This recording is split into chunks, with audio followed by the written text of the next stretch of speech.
माननीय सदस्य Shri A.B. Akoijam ji. Thank you, Madam Chairperson, for the time and allowing me to take part in this discussion on the Honorable President's address in this House. I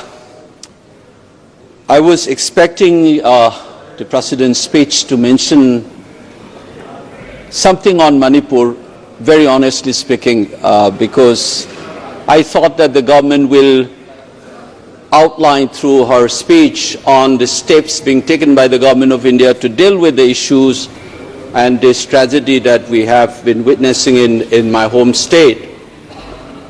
But call it arrogance or a reflection of a peculiar form of Rashtra Chetna followed by the ruling party, they have chosen to remain silent and in an effort to make the crisis invisible to the rest of the country as well as the globe.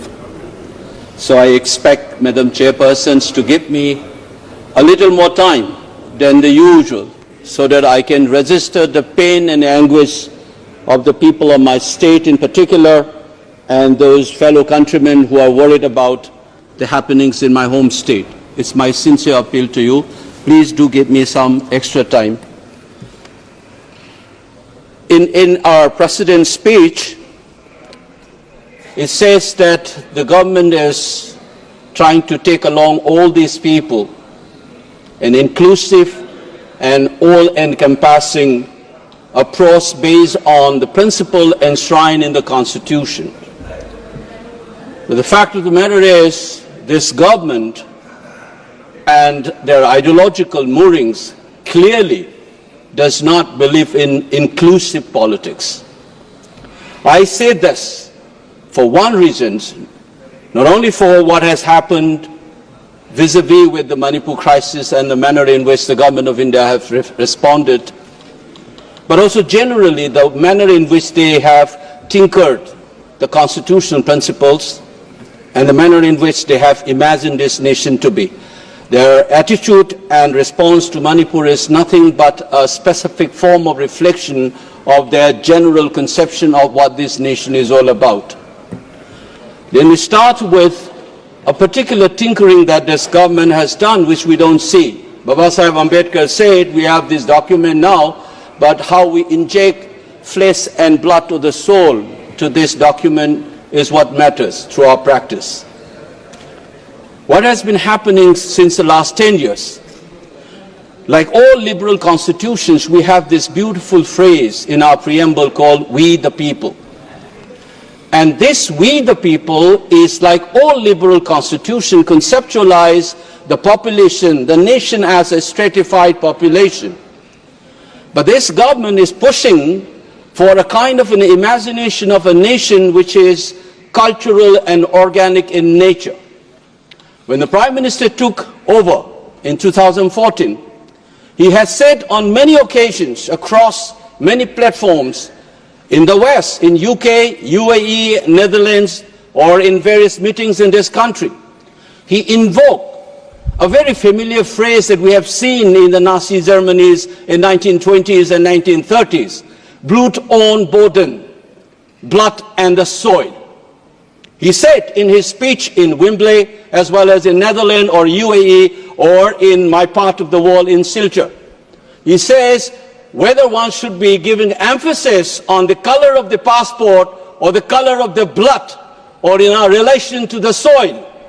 These invocations of the blood and the soil is what the Nazis have shouted in the 1920s and 1930s.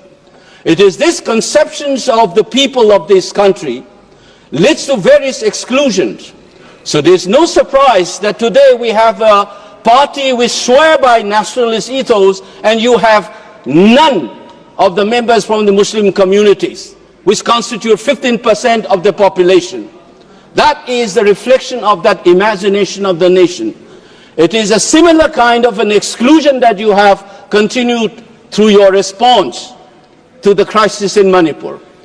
Allow me to cite 4 specific issues that tells you that the crisis in Manipur is not an isolated issue. Its gravity is such that it is a national crisis. Allow me to explain on 4 specific ways. Under the Indian Constitution, we have a state government and assembly, which has been reduced to a farce. We had the shortest assembly session in 2023 in August, which barely lasted less than half an hour.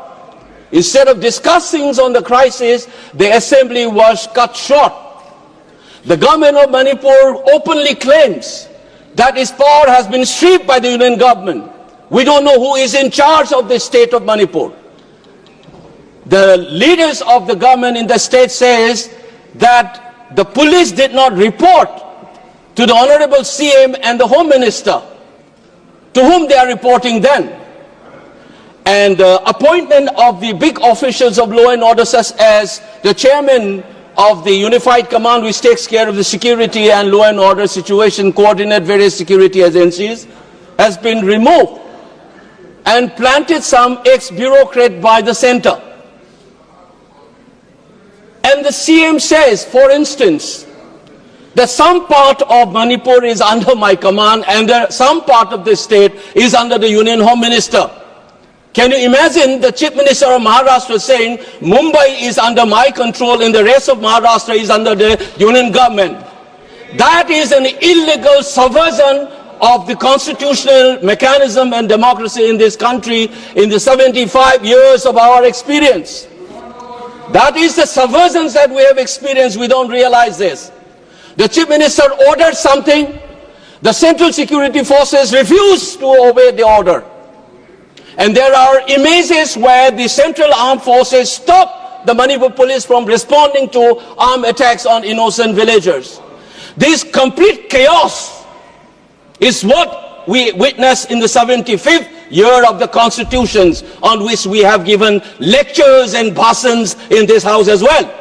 It is a reality that is happening in Manipur, but who cares?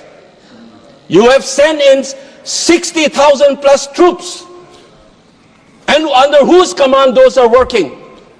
If Article 355 or 365 has been invoked, where is the written documents? There's nothing of that kind. So it is an extra constitutional subversion of the constitution of the country in a state called Manipur. Indian state has become nothing